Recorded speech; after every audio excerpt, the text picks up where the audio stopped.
ದಾಳಿಯಲ್ಲಿ 6 ಜನ ಉಗ್ರರು ಪಾಲ್ಗೊಂಡಿದ್ದಾರೆ ಅನ್ನೋದು 6 ಜನ ಉಗ್ರರಿದ್ರು 6ಕ್ಕಿಂತ ಸಂಖ್ಯೆ ಜಾಸ್ತಿ ಇದ್ರೂ ಕೂಡ ಆಶ್ಚರ್ಯ ಇಲ್ಲ. ಇದಕ್ಕೆ ಸಂಬಂಧಪಟ್ಟಂಗೆ ಈಗ NIA ರೇಖಾಚಿತ್ರವನ್ನು ಬಿಡುಗಡೆ ಮಾಡಿದೆ.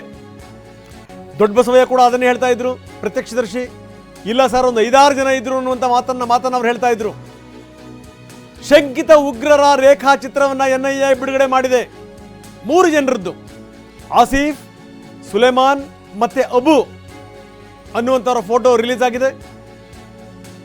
ಜೊತೆಗೆ NIA ಟೀಮ್ ಈಗ ದಾಳಿಗೆ ಇಳಿದಿದೆ. ಇದೇ ರೇಖಾಚಿತ್ರ, 3 ಜನರ ರೇಖಾಚಿತ್ರವನ್ನು ಬಿಡುಗಡೆ ಮಾಡಿದೆ. 3 ಜನ ಶಂಕಿತ ಉಗ್ರರು, ಅವರ ರೇಖಾಚಿತ್ರವನ್ನು ನಾವು ನೋಡ್ತಾ ಇದ್ದೀವಿ. ಒಟ್ಟು 5ರಿಂದ 6 ಜನ ಇದ್ದರು ಅಂತ. ಅದರಲ್ಲಿ 3 ಜನ ಆಸಿಫ್, ಸುಲೇಮಾನ್ ಮತ್ತು ಅಬು. ಈ 3 ಜನ ನೀಚರ ರೇಖಾಚಿತ್ರವನ್ನು NIA ಟೀಮ್ ಬಿಡುಗಡೆ ಮಾಡಿದೆ. ಇನ್ನು 3 ಜನ ಯಾರು ಅಂತ ಗೊತ್ತಾಗಿಲ್ಲ.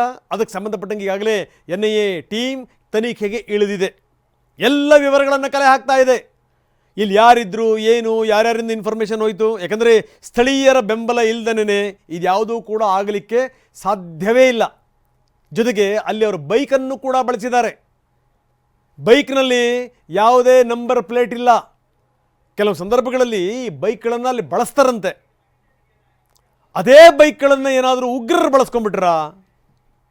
ಇದೆಲ್ಲವನ್ನೂ ಕೂಡ NIA ಟೀಮ್ ಈಗ ತನಿಖೆ ಮುಖಾಂತರ ಕಂಡುಹಿಡಲಿಕ್ಕೆ ಹೊರಟಿದೆ. ಇಂಚಿಂಚು ಕೂಡ ಪರಿಶೀಲನೆ ಮಾಡ್ತಾ ಇದೆ. ಎಲ್ಲರ ವಿವರಗಳನ್ನು ಕಲೆ ಹಾಕ್ತಾ ಇದೆ. ಯಾರಿದ್ರು, ಏನು, ಎತ್ತ. 3 ರೇಖಾಚಿತ್ರ ಈಗ ರಿಲೀಸ್ ಆಗಿದೆ. ನಾವು ಆ ರೇಖಾಚಿತ್ರವನ್ನು ನಿಮಗೆ ತೋರಿಸ್ತಾ ಇದ್ದೀವಿ. 3 ಜನ, ಸುಲೇಮಾನ್, ಅಬು ಮತ್ತು ಆಸಿಫ್, ಸುಲೇಮಾನ್ ಮತ್ತು ಅಬು, ಈ 3 ಜನ ನೀಚರ ರೇಖಾಚಿತ್ರ ಇದು.